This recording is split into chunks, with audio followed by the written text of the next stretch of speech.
죽은 자는 입이 없지만 누군가는 그 입을 대신 열어야 한다. 모든 것이 우연처럼 흩어졌지만 한 가닥의 실이 모든 사건을 이어주고 있었다. 이야기가 궁금하시다면 구독과 좋아요 눌러주세요. 밤, 경기 북부 형사기동대의 회의실. 벽 한쪽엔 윤동이의 탈출 루트가 표시된 지도와 사건 관련 사진들이 빼곡하게 붙어 있었다. 커피 대신 식은 캔커피를 마신 최철은 손끝에 힘을 주며 지도 위의 붉은 실을 따라가다 멈췄다. 이건 단순한 탈주가 아니야. 그의 목소리는 낮지만 확신에 차 있었다. 보통의 도주라면 CCTV 사각지대, 교통 패턴, 현금 인출 내역이 일정한 패턴을 이루기 마련이었다. 하지만 윤동이의 행적은 그 반대였다. 패턴이 없었다. 완벽한 공백. 그건 단순한 혼란이 아니라 누군가가 의도적으로 만들어낸 공백이었다. 흔적을 지운 게 아니라 새로 그린 거야. 마치 시나리오처럼. 최철의 말에 옆에 있던 강여경이 고개를 들었다. 형사님, 그럼 누가 이 시나리오를 썼다는 거예요? 누군가 이탈을 설계한 놈이 있단 얘기지. 그 순간 회의실 문이 열렸다. 쑥 들어온 이는 트레이닝복 차림에 슬리퍼를 질질 끄는 신사장이었다.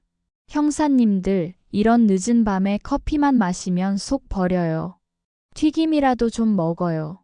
툴툴 대는 듯한 말투였지만 그의 눈빛은 냉철했다. 최철이 대답했다. 이봐요, 신사장. 농담할 때 아닙니다. 윤동이 병원장 살해에 연루됐을 가능성이 있습니다. 신사장은 튀김통을 내려놓으며 한마디 내뱉었다. 분명 윤동이는 병원장을 죽이려 했을 거야. 그게 아니라면 누군가 그 손을 빌린 거겠지. 그의 목소리가 울리자 회의실의 공기가 서늘하게 식었다. 강여경이 조심스럽게 물었다. 그 손을 빌렸다는 건 누군가가 윤동이를 이용했다는 건가요? 신사장은 눈을 감은 채 짧게 숨을 내뱉었다. 이용이라기보다 통제에 가까워. 누군가 윤동이의 두려움을 이용한 거야. 15년 전 인질극에서 약에 취한 윤동이는 아이준이를 죽였다. 그날 이후 신사장의 인생은 멈췄다. 그러나 지금 그는 다시 그 이름을 마주하고 있었다. 윤동이. 그 이름은 단순한 살인범이 아닌 누군가의 도구였음을 암시하고 있었다. 형사님, 병원장 사망 기록 다시 봐요. 사인은 심장마비로 돼 있지만 독성 약물 반응이 확인됐어요. 김주무관이 노트북 화면을 내밀었다.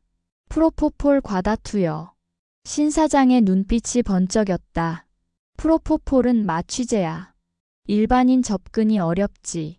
병원 내부자가 아니면 불가능해. 그때 최철이 꺼내든 한 장의 사진. 이 사람 병원 약품관리 담당이었죠. 이름은 차소연. 그녀는 며칠 전 병원 옥상에서 추락사한 인물이었다.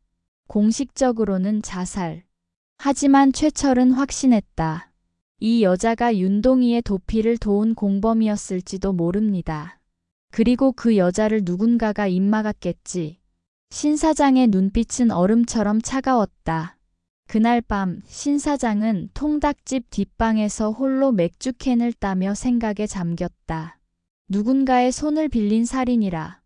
그는 오래된 노트북을 켜고 15년 전 사건 파일을 다시 열었다.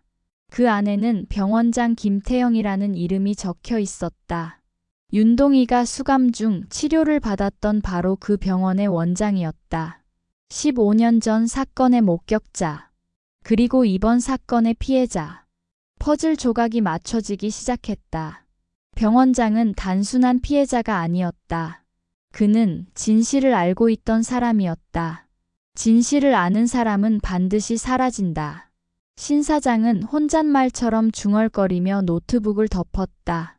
그의 시선은 허공에 멈췄다. 이건 단순한 복수가 아니야. 누군가 윤동이를 다시 꺼내 쓴 거야. 다음 날 새벽 최철은 형사기동대 차량에 올라탔다. 어디로 가십니까, 형사님? 병원장 집. 그놈의 죽음엔 아직 끝나지 않은 장부가 있을 거야. 그는 가속 페달을 밟으며 낮게 중얼거렸다. 죽은 자는 입이 없다고? 그럼 우리가 대신 말하게 해주지. 한편 신 사장은 통닭집 간판을 바라보며 전화를 걸었다. 김 주무관, 윤동이가 탈출하기 전 마지막으로 통화한 번호 찾아봐요. 그리고 병원장 사망보험금 수령자도 확인해봐. 사장님, 그건 병원 기록이라 접근 어렵습니다. 그러니까 당신이 필요한 거잖아요. 전화를 끊은 신 사장은 거울 속 자신의 얼굴을 바라보며 씁쓸히 웃었다. 윤동이, 넌 도망친 게 아니라 내게 돌아온 거구나.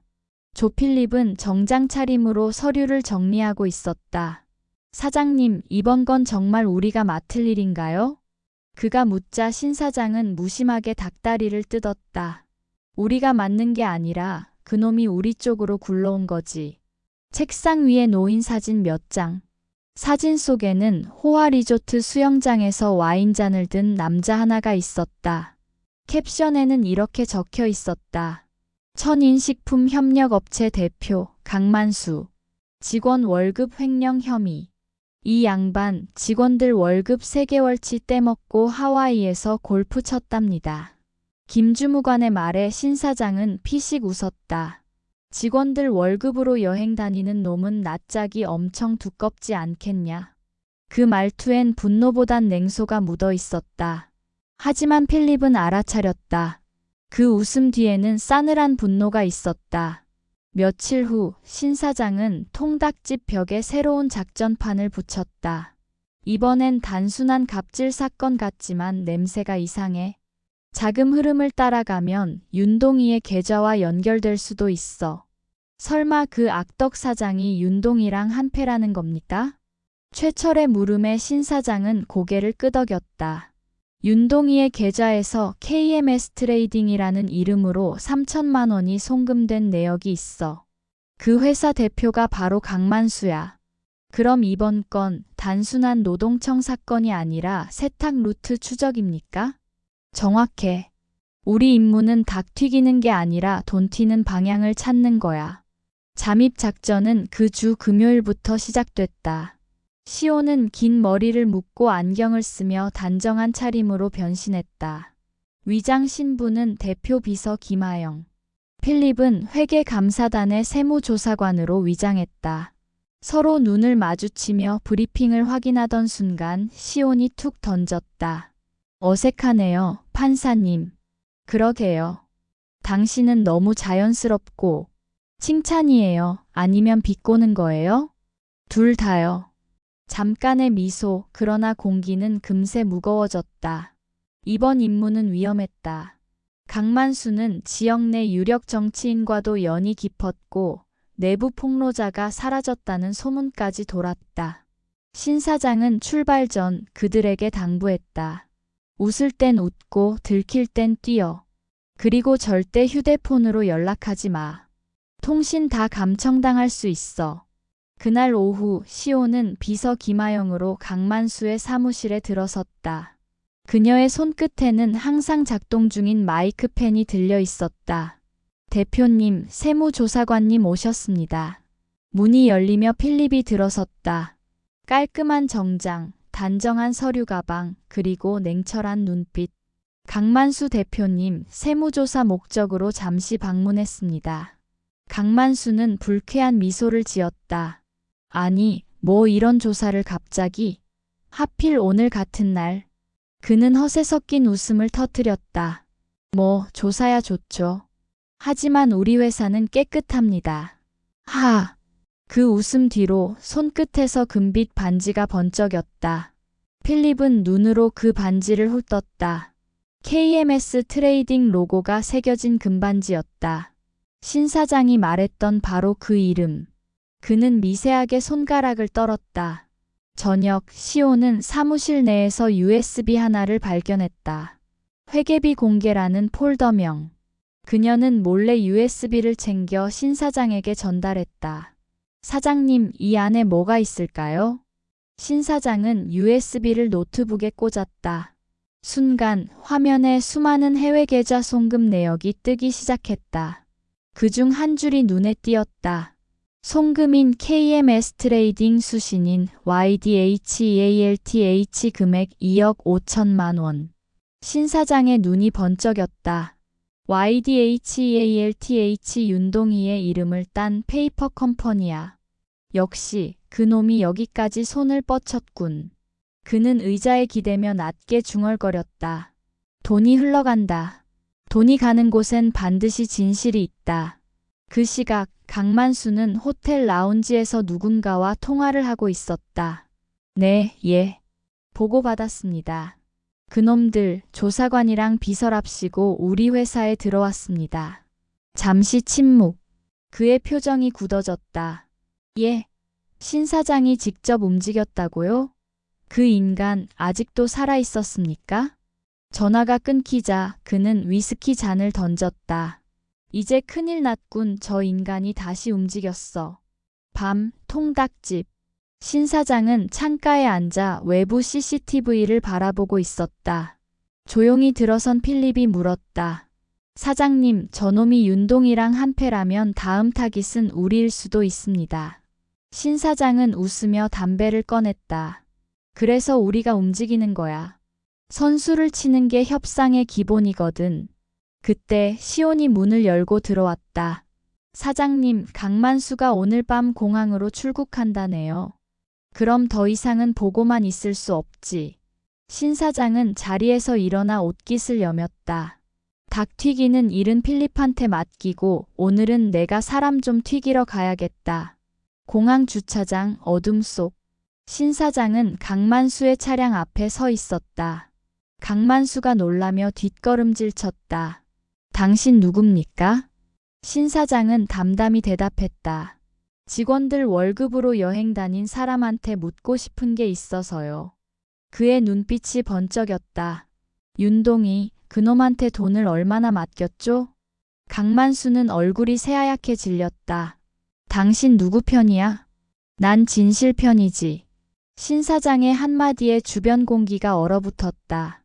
그 순간 강만수의 휴대폰이 울렸다. 비공개 번호. 그는 수신 버튼을 누르며 떨리는 목소리로 말했다. 사장님, 그 사람이 여기에 있습니다. 전화기 너머로 들려온 목소리는 낮고 냉혹했다. 그럼 처리해. 신 사장의 눈동자가 반짝였다. 그래, 결국 너희 뒤에도 사장님이 있었군. 그는 낮게 웃으며 담배를 밟았다. 게임은 이제 막 시작이야. 밤이 깊었다. 통닭집의 불은 꺼졌지만 뒷방의 모니터는 여전히 푸른 빛을 깜빡이고 있었다. 그 불빛 속에서 신 사장은 홀로 앉아 있었다. 책상 위엔 강만수의 USB 수첩 그리고 담배꽁초 몇 개. 그의 손가락이 트랙패드를 누르자 화면에는 수십 개의 송금 내역이 떠올랐다. YDHEALTH, KMS 트레이딩, 디엔자산운용, H&B 파트너스. 어디서 본 듯한 기업들이었다. 이름은 달라도 냄새는 같군. 신 사장은 피식 웃으며 중얼거렸다. 그 순간 노트북 화면이 깜박이며 한 줄의 문구가 나타났다. 어노서라이즈드 액세스 디텍터드. 화면이 잠시 흔들리고 바로 그 뒤 김수동 주무관에게서 전화가 걸려왔다. 사장님, 지금 어디십니까? 가재요. 밤에 치킨 생각이 나서. 농담하실 때가 아닙니다. 윤동희 명의의 해외 계좌, 그거 단순한 도피용이 아닙니다. 조직 자금이 얽혀 있습니다. 외환 이동 경로에 기업 이름이 몇 개 뜨는데요. 그 안에 법조계 인사들 이름도 있습니다. 신 사장은 담배를 입에 물었다. 기업, 법조, 정치까지 다 엮였다는 거네. 그렇습니다. 이건 개인 범죄가 아니라 조직적 은폐예요. 윤동희는 그냥 바둑판의 졸이었습니다. 신 사장의 눈이 미묘하게 흔들렸다. 15년 전 준이 사건, 병원장의 사망, 그리고 지금의 자금 루트. 모든 게 하나의 큰 원으로 연결되고 있었다. 결국 윤동희는 또다시 누군가의 손에 놀아난 거군. 사장님, 이번 일은 선 넘으시면 안 됩니다. 수동씨, 선은 원래 넘으라고 있는 거야. 그 시각 경기북 부경찰청 형사기동대. 최철은 수사 보고서를 정리하다가 손을 멈췄다. YDHEALTH 윤동이가 만든 페이퍼 컴퍼니. 그런데 송금인이 디엔자산운용. 그 회사는 국내 대기업 계열 금융사였다. 이게 다 무슨 개판이야. 최철은 머리를 감싸 쥐었다. 그때 여경이 서류를 내밀었다. 형사님, 병원장 사망 사건 관련 참고인 중 한 명이 연락 두절입니다. 누군데? 의약품 납품업체 대표 박창도요. 윤동이와 같은 날 병원에 출입했습니다. 최철의 눈빛이 번쩍였다. 그놈 혹시 아직 살아있나? 모릅니다. CCTV엔 그날 이후 모습이 없어요. 신 사장은 김주무관의 사무실로 향했다. 밤 11시 복지센터 불이 꺼진 지 오래지만 주무관의 방만은 불이 켜져 있었다. 문을 열자 김주무관이 피곤한 얼굴로 화면을 바라보고 있었다. 사장님 오셨습니까? 말씀하신 계좌 내역 정리했습니다. 그가 출력한 서류를 탁자 위에 펼치자 거대한 자금 네트워크 지도가 드러났다. 보세요. 중심은 YDHEALTH. 거기서 빠져나간 돈이 싱가포르 법인 BRC그룹을 통해 국내로 역송금됩니다. 그걸 받아낸 게 디엔자산운용 그리고 천인식품. 천인식품? 예, 박명진 회장 겁니다. 그 이름에 신 사장의 손이 멈췄다. 박명진. 그는 15년 전 신 사장에게 가게를 넘겨준 인물이었다. 그 양반은 그런 사람 아닐 텐데. 그러니까 문제죠. 자기도 모르게 이용당했을 수도 있습니다. 하지만 그 계좌 박 회장의 이름으로 개설된 서브 계좌가 있습니다. 서브 계좌라. 네, 그리고 거기엔 최근까지도 매달 2억씩 송금된 기록이 있어요. 송금인은 KMS 트레이딩. 모든 것이 원으로 이어졌다. 강만수, 윤동이, 박명진. 그리고 그들의 위에 또 다른 보이지 않는 손이 있었다. 그 순간 신 사장의 휴대폰이 진동했다. 발신자 비공개 번호. 그는 화면을 잠시 바라보다 통화를 받지 않았다. 대신 곧바로 문자가 도착했다. 선 넘지 마. 다음은 너야. 한동안 아무 말도 없었다. 방 안에는 프린터의 열기와 담배 냄새만 가득했다. 신 사장은 천천히 웃었다. 선이라 웃기는 놈들이네. 그는 재떨이에 담배를 비벼 끄며 말했다. 선은 원래 너무라고 있는 거야. 그의 시선은 창밖으로 향했다. 멀리 골목 끝 전봇대 밑에 검은 SUV 한 대가 주차돼 있었다. 불빛이 꺼진 창문 너머 누군가의 시선이 느껴졌다. 신 사장은 의자에 앉은 채 휴대폰을 열었다. 화면에는 위치 추적 경로 감지됨이라는 문구가 떠 있었다. 이 녀석들 감시까지 시작했군. 그는 미소를 지으며 필립에게 메시지를 보냈다. 필립, 시온한테 말해. 당분간 배달은 중단. 그리고 눈에 띄지 말라고 했지? 한편 시온은 여느 때처럼 통닭집 앞을 청소하다가 누군가의 낯선 그림자를 느꼈다. 뒤돌아보니 어두운 모자를 눌러 쓴 남자 하나가 그녀를 응시하고 있었다. 그는 말없이 사진 한 장을 내밀었다. 그 사진 속엔 신 사장과 시온 그리고 필립이 함께 찍힌 모습. 너 누구야? 남자가 웃었다. 신 사장, 그분 덕분에 살았는데 이제는 그분 차례야. 그리고 그는 그대로 사라졌다. 시온은 두려움에 손이 떨렸다. 그녀는 곧장 통닭집으로 뛰어들어가 신 사장을 찾았다. 하지만 이미 신 사장은 자리를 비운 뒤였다. 탁자 위엔 노트북과 담배 한 갑, 그리고 손글씨 메모가 남아 있었다. 진실의 목줄은 돈이다. 돈의 주인을 찾으면 진짜 악마가 나온다. 그 시각 신 사장은 서울 도심 외곽의 한 창고로 향하고 있었다. 차 안에서 그는 조용히 전화기를 열어 위치 추적 신호를 역으로 추적했다. GPS 좌표가 찍힌 위치 천인식품 물류창고 3동. 그곳은 박명진 회장의 회사 부지였다. 결국 그리로 돌아가는군. 신 사장은 낮게 중얼거렸다. 15년 전에도 지금도 진실은 늘 같은 자리에 있었지. 창고 안은 어둡고 비어 있었다. 그러나 벽면에는 낡은 CCTV와 데이터 서버가 있었다. 그가 전원 버튼을 누르자 스크린에는 한 장의 정지 영상이 나타났다. 15년 전 인질극 당시의 장면이었다. 그 화면 속 윤동이의 뒤편에는 낯익은 실루엣이 있었다. 넥타이를 맨 남자. 그리고 그의 손목에는 반짝이는 금시계. 그 시계의 디자인 박명진 회장의 것과 동일했다. 신 사장의 숨이 멎었다. 설마 그날 그 자리에. 그 순간 창고 문이 천천히 열렸다. 오랜만이네, 신 사장. 조용한 목소리, 그리고 천천히 걸어 들어오는 그림자. 신 사장은 담배를 문 채 미소 지었다. 그래, 결국 네가 진짜 손이었군. 창고 문이 열리던 그 순간 신 사장의 시선이 흔들렸다. 15년의 그림자가 눈앞에서 실체를 드러내듯 짙게 드리워졌다. 하지만 그 어둠 속에서 걸어나온 것은 박명진도 윤동이도 아니었다. 검은 옷차림의 남자 한 명, 얼굴의 절반을 가린 채 낮게 웃었다. 찾고 있는 건 이 안에 없어요. 신 사장님. 그가 그렇게 말하자 신 사장은 천천히 담배를 입에 물었다. 그럼 너라도 좀 알고 가게.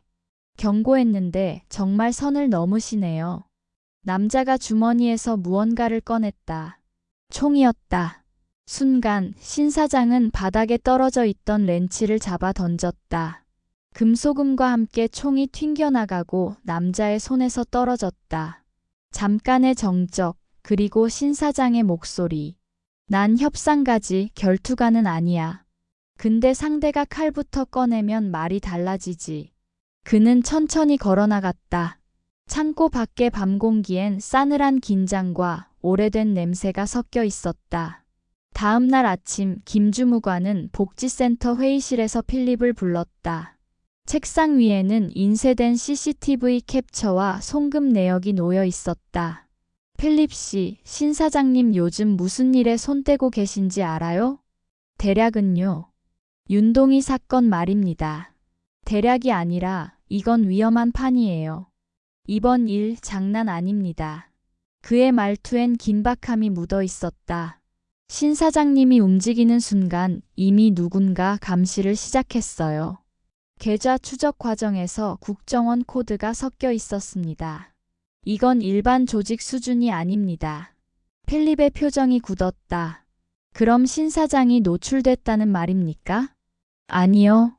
더 정확히 말하면 낚시밥이 됐다는 말이에요. 그 사람들은 윤동이가 아니라 신 사장을 노리고 있습니다. 필립은 의자에서 벌떡 일어났다. 어디 계신지 아십니까? 글쎄요, 그건 나도 몰라요. 하지만 하나만 기억하세요. 신 사장 위험할 때 꼭 옆에 붙어 있어. 그게 제 부탁입니다. 같은 시각 신 사장은 통닭집 주방에 서 있었다. 기름이 튀는 소리, 닭이 익는 냄새, 평소와 다름없었다. 그러나 그의 얼굴은 유난히 어두웠다. 시온이 배달 가방을 들고 들어왔다. 사장님, 오늘 배달은 저 혼자 돌게요. 필립 씨는 다른 일 있으시다면서. 시온아. 신 사장의 목소리가 단단했다. 오늘부터 잠시 배달 그만둬. 예. 눈에 띄지 말고 얌전히 찌그러져 있어. 이번 판은 좀 다르다. 시온은 그 말이 농담이 아니라는 걸 알아차렸다. 그의 눈빛에는 어떤 결심과 두려움이 동시에 비쳤다. 사장님, 무슨 일 있어요? 너무 많이 알아버리면 살아남기 힘들어지는 게 세상이야. 그는 그녀의 손에 휴대폰 하나를 쥐어주었다. 혹시 연락 안 되면 이 번호로 전화해. 수동 씨 라인이야. 그리고 절대 혼자 움직이지 마. 시온은 고개를 끄덕였지만 마음 한켠이 불안했다. 신 사장은 마지막으로 그녀를 바라보며 미소를 지었다. 넌 아직 젊어. 세상은 내 편일 때가 더 많을 거야. 하지만 그 말은 마치 이별의 인사처럼 들렸다. 오후 8시. 시온은 통닭 배달용 스쿠터에 올라탔다. 신 사장의 말이 자꾸 귀에 맴돌았다. 눈에 띄지 말고 얌전히 찌그러져 있어. 하지만 배달을 멈춘다는 건 그녀에게 불가능한 일이었다. 할머니 약값, 여동생 학원비, 그리고 전기요금 고지서까지. 그녀는 오늘도 일을 나서야 했다. 그녀가 모퉁이를 돌자 멀리서 검은 SUV 한 대가 따라붙었다. 거리는 일정했고 방향도 같았다. 처음엔 우연이라 생각했다. 하지만 신호 2번을 지나도 그 차는 여전히 뒤에 있었다. 심장이 쿵 내려앉았다. 뭐야, 진짜 따라오는 거야? 시온은 속도를 높였다. 그러나 SUV도 따라붙었다. 갑자기 차가 깜빡이를 켜더니 그녀의 스쿠터 앞을 막았다. 급정거. 스쿠터가 넘어지고 시온은 그대로 바닥에 굴렀다. 차 문이 열렸다. 어둠 속에서 남자 둘이 내렸다. 그 애부터 처리해. 신 사장한테 접근하는 통로는 거기야. 시온은 몸을 일으키려 했지만 다리가 말을 듣지 않았다. 한 남자가 그녀의 팔을 붙잡았다. 신 사장 어디 있어? 몰라요. 남자가 손을 들어올리는 순간 멀리서 빛 한 줄기가 번쩍였다. 탕! 총성이 울리고 SUV의 앞유리가 산산조각 났다. 남자들이 고개를 돌리는 사이 어둠 속에서 누군가 달려왔다. 그는 낮은 자세로 뛰어들며 소리쳤다. 시온 엎드려. 그 목소리는 분명 신 사장이었다. 순식간에 상황이 뒤집혔다. 신 사장은 바닥에서 파이프를 집어들었다. 한 남자의 무릎을 가격하고 다른 한 명의 손목을 꺾었다. 애를 건드리면 그땐 협상이고 뭐고 없어. 차량의 라이트가 그들의 얼굴을 비췄다. 낯선 얼굴 하지만 익숙한 문신. 그 문신은 15년 전 준이를 죽였던 인질범 윤동희의 조직 문양과 같았다. 신 사장의 얼굴이 싸늘하게 굳었다. 그래, 결국 다시 돌아왔구나. 남자가 신음하며 말했다. 넌 이제 끝났어. 위에서 이미 결정났어. 위라면 그 손 말이야? 신 사장이 그를 바라보며 낮게 웃었다. 좋아, 그럼 나도 한번 올려보지. 어디까지 올라가는지. 그는 쓰러진 남자들의 폰을 집어들었다. 화면엔 실시간 통화 중 표시가 남아 있었다. 그는 폰을 귀에 대며 조용히 말했다. 이게 당신들이 부르는 경고인가요? 잠시 침묵, 그리고 차가운 목소리가 들렸다. 신 사장, 이건 당신이 감당할 일이 아니야. 그래요, 나도 그렇게 생각했죠. 하지만 당신들이 내 아들을 죽였을 때 그땐 감당이 아니라 복수였거든. 그는 전화를 끊었다. 시온은 쓰러진 채 신 사장을 올려다봤다. 사장님, 저 진짜 죽는 줄 알았어요. 신 사장은 그녀의 어깨를 붙잡았다. 괜찮아. 이제부터 절대 혼자 다니지 마. 근데 그 사람들 왜 저를 노려요? 신 사장은 잠시 말을 멈췄다. 그들은 네가 나한테 가장 소중한 존재인 걸 알아. 소중한 걸 지키면 약점이 되니까. 그는 그녀의 얼굴을 확인하듯 잠시 바라보다 조용히 일어섰다. 이제부터는 내가 움직인다. 그 말에 시온이 불안하게 물었다. 어디 가요? 신 사장은 짧게 웃었다. 그림자가 길수록 빛이 더 가까운 법이지. 이제 그 빛을 찾아야 할 때야. 그가 떠나자 시온은 손을 꼭 쥐었다. 그녀의 마음속엔 두려움보다 더 큰 감정이 자리했다. 이 사람을 지켜야겠다. 같은 시간 김주무관의 모니터에는 경고창이 떴다. 신 사장 위치 신호, 비정상 패턴 감지. 그는 당황한 듯 키보드를 두드리다 얼굴이 하얘졌다. 신호의 종착점 국립법무병원 폐동 3관. 15년 전 윤동희가 처음 수감되었던 바로 그곳이었다. 설마 그곳으로? 그는 떨리는 손으로 전화를 걸었다. 필립 씨, 신 사장님이 위험합니다. 그분 거기로 갔어요. 윤동희의 마지막 자리로. 밤이 깊었다.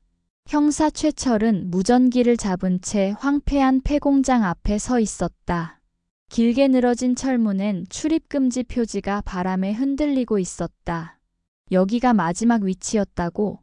강여경의 목소리가 무전기 너머로 들려왔다. 네, 형사님. 윤동희의 신호가 여기서 끊겼습니다. 좋아. 백업은 10분 후 도착. 난 먼저 들어간다. 그는 손전등을 켜고 공장 안으로 들어섰다. 바닥엔 먼지와 녹슨 파이프, 그리고 뭔가 타들어간 종이 냄새가 진동했다. 빛이 닿자 한쪽 구석에서 무언가 반짝였다. 그것은 피 묻은 약봉투였다. 프로포폴? 약봉투에 남은 글자를 읽던 최철은 손끝이 굳었다. 바로 병원장 사망 사건에 사용된 약물이었다. 그 옆엔 불에 탄 서류 조각들이 흩어져 있었다. 이건 의료기록? 그는 조심스레 조각을 모아 한 장 한 장 펼쳤다. 그러나 대부분은 알아볼 수 없을 정도로 그을려 있었다. 그때 발자국 소리가 들렸다. 누구야?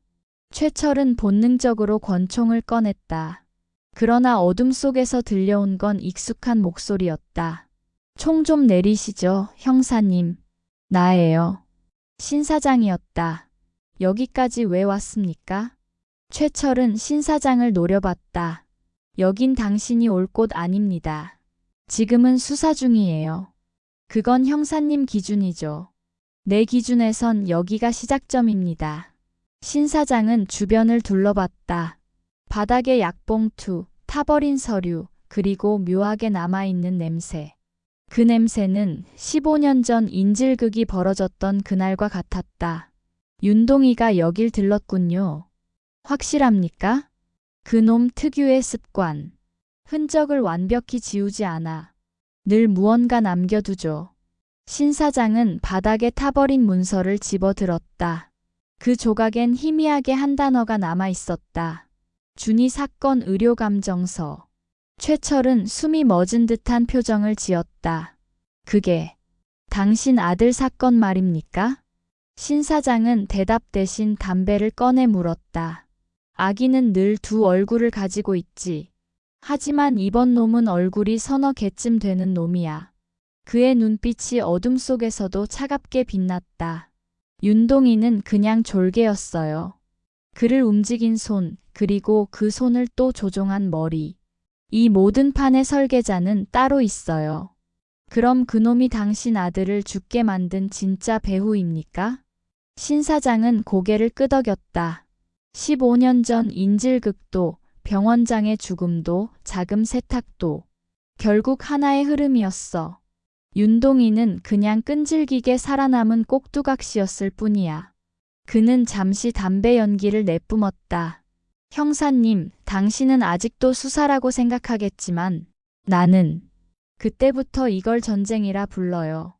같은 시각, 통닭집. 필립은 신 사장이 남긴 수첩을 읽고 있었다. 거기엔 숫자와 메모가 빼곡히 적혀 있었다. BRC 그룹 2차 송금 3억 4천만.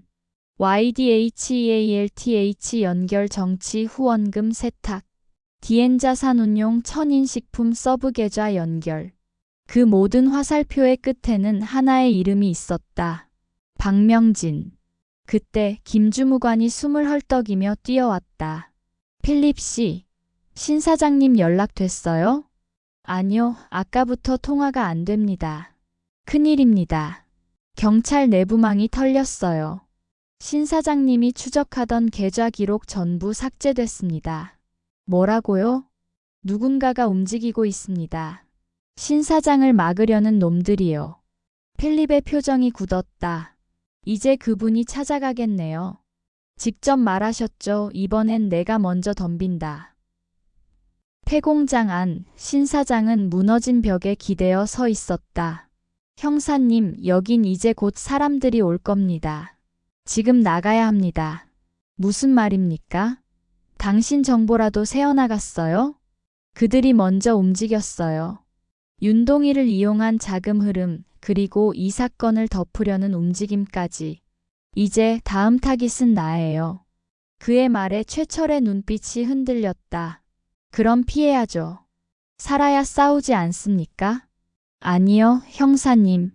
신 사장은 담배를 꺼내 불을 붙였다. 15년 동안 난 숨어 지냈어요.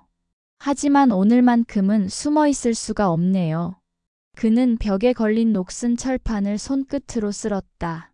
이 공장, 옛날엔 의료 폐기물 창고였어요. 준이가 죽은 날 그 놈들이 시신을 옮기던 장소가 바로 여기였죠. 최철이 굳은 목소리로 물었다. 그럼 당신이 지금 쫓는 놈 준이 사건의 배후가 여기까지 연결돼 있다는 말입니까? 맞아요. 그리고 그놈이 바로 지금도 살아있죠. 신 사장은 휴대폰을 꺼내 화면을 보여줬다. 박명진 회장의 사진이었다. 그 사람은 겉으로는 자수성가형 기업가로 불리지만 뒤로는 조직 자금을 관리하던 브로커였어요. 윤동희를 고용했던 자들 중 하나였고, 그런데 왜 이제 와서 그를 의심하십니까? 신 사장은 낮게 웃었다. 난 그 사람에게 가게를 헐값에 받았어요. 그때부터였죠. 나를 다시 세상으로 끌어내려고 한 게. 그는 담배를 바닥에 던졌다. 이제 협상의 시간이 끝났어요. 이번엔 내가 먼저 덤벼야겠군. 비가 내리기 시작했다. 신 사장은 어둠 속으로 걸어나갔다. 폐공장을 빠져나오며 고개를 들자 하늘에서 떨어지는 빗방울이 마치 총알처럼 땅을 때렸다. 그의 어깨는 젖었지만 발걸음은 멈추지 않았다. 멀리서 사이렌 소리와 번개가 동시에 울렸다. 필립이 그를 찾기 위해 차를 몰고 달려왔다. 사장님, 이러다 다칩니다. 신 사장은 차창 너머로 짧게 말했다. 필립, 난 지금까지 수없이 협상했어.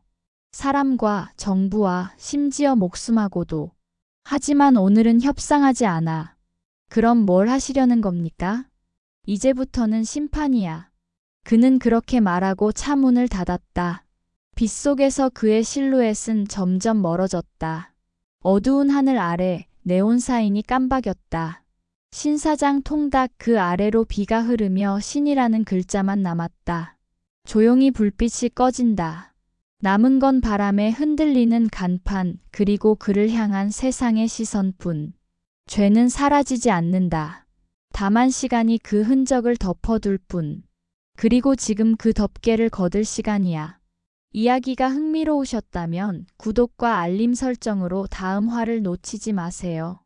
진짜 협상은 이제부터 시작입니다.